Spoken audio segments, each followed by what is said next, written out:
Welcome to our talk show.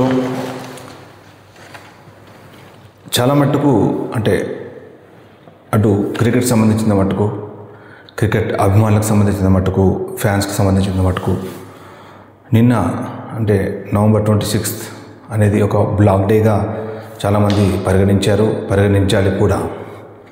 ఈ పాపం ఎవరిది? ఈ పాపం ఒక్క గౌతమ్ గంభీర్దేనా? మీరేమనుకుంటున్నారు? లైక్ చేయండి, షేర్ చేయండి. ఎందుకంటే అతని మీద ఒక్కరి మీదనే బాధ్యత వేస్తున్నారు, కరెక్టే. మరి అతను తప్పులు చేస్తున్నప్పుడు మీరు చూసుకుంటూ ఎందుకు మౌనంగా ఉన్నారు? మిమ్మల్ని మేము అడిగే సూటి ప్రశ్న ఇది. 2024లో న్యూజిలాండ్తో వైట్ వాష్, 2025 సౌత్ ఆఫ్రికాతో వైట్ వాష్.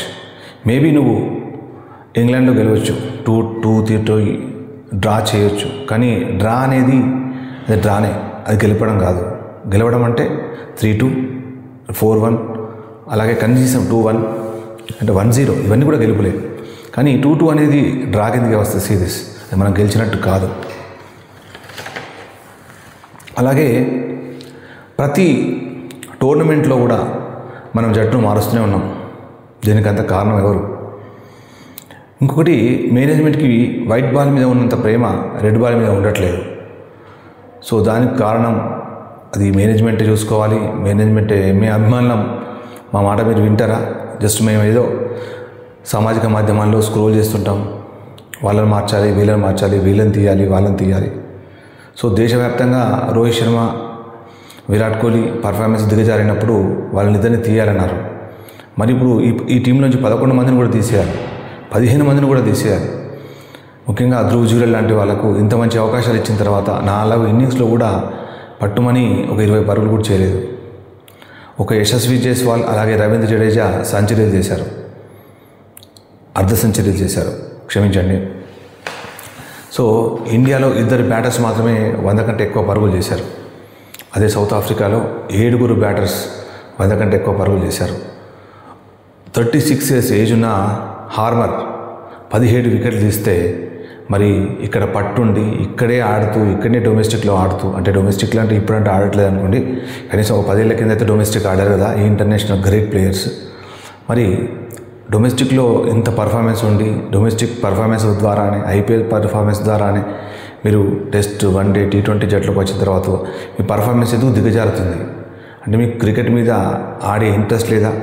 పట్టుమని 10 ఓవర్లు కూడా ఒక బ్యాటర్ నిలదొక్కోలేకపోతే, అంత కూడా T20 మైండ్ సెట్ ఉంటే టెస్ట్ మ్యాచ్ ఎందుకు మిమ్మల్ని సెలెక్ట్ చేస్తున్నారు? మిమ్మల్ని అసలు ఈ మేనేజ్మెంట్ అడుగుతున్నాను సూటి ప్రశ్న. వాళ్ళకి ఆడడం ఇంట్రెస్ట్ లేదు టెస్ట్ మ్యాచ్, వాళ్ళు ఎందుకు ప్రోత్సహిస్తున్నారు? 60 కంటే ఎక్కువగా యావరేజ్ ఉన్న సరఫరాజ్ ఖాన్ని పక్కకు పెట్టారు.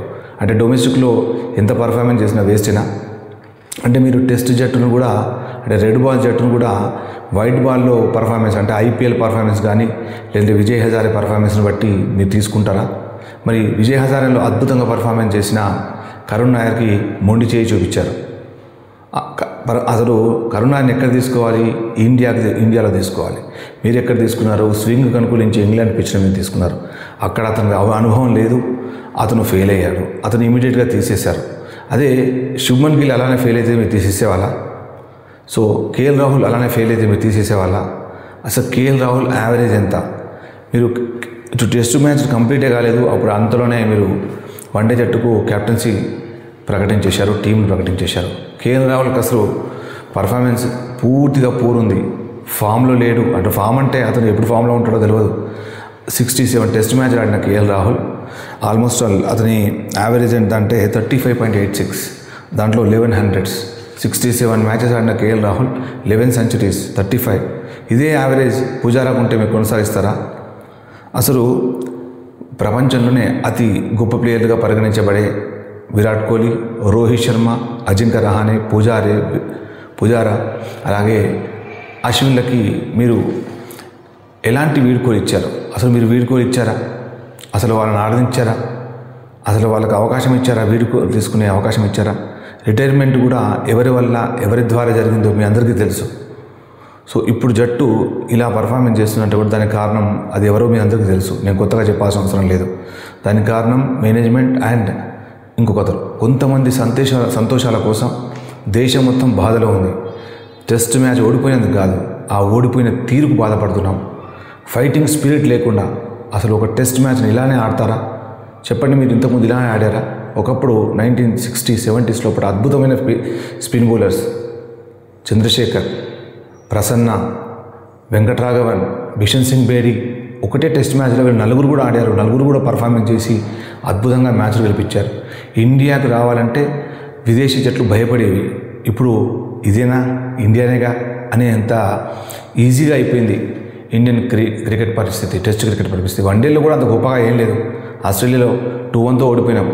ఏదో చివరి టెస్ట్ మ్యాచ్, ఎవరో చివరి వన్డే మ్యాచ్ అలా నార్మల్గా ఆడి ఆస్ట్రేలియా వాళ్ళు ఓడిపోయారు తప్ప అంత గొప్పగా ఆడి అది ఒక రోహిత్ శర్మ, విరాట్ కోహ్లీల ప్రభావం ఇద్దరు మాత్రమే అద్భుతంగా ఆడి ఇండియాని గెలిపించారు. సో బౌలర్లు మేబీ ఆ మ్యాచ్లో రాణించవచ్చు. అదంతా పక్కకు పెడితే మన టెస్ట్ మ్యాచ్ గురించి మాట్లాడుకుందాం. టెస్టులో ఇలాంటి ఈ దిగజారుడుతనానికి కారణం ఎవరు? దానికి కారణం మేమా, ప్రేక్షకులమా, ఫ్యాన్సా? మిమ్మల్ని క్రికెట్ని పిచ్చిగా ఒక మతంలాగా ఆరాధిస్తున్న ఇండియాలో ఉన్న ప్రేక్షకులదా, అభిమానులదా? వేల రూపాయలతోని టికెట్లు కొనుక్కొని గ్రౌండ్కి వచ్చి మ్యాచ్లు చూసి మాదా పాపం? సో మా డబ్బుల మీద మీరు మేడలు కడుతున్నారు, ఎన్నో కోట్లు గడిస్తున్నారు. సో మిమ్మల్ని మేము అడగడానికి మాకు ఛాన్స్ లేదా? ఇలాంటి పర్ఫార్మెన్స్ తర్వాత కూడా మీరు జట్టులో ప్రక్షాళన చేయరా? అసలు అశ్విన్ వెళ్తున్నాడు, మేబీ జడేజా వెళ్తాడేమో. సో వీళ్ళందరూ వెళ్ళిపోయిన తర్వాత వాళ్ళని రీప్లేస్ చేసే ప్లేయర్స్ ఎవరు? వాళ్ళని రీప్లేస్ చేసే అవకాశం ఎవరికి ఉంది? వాళ్ళని తయారు చేశారా?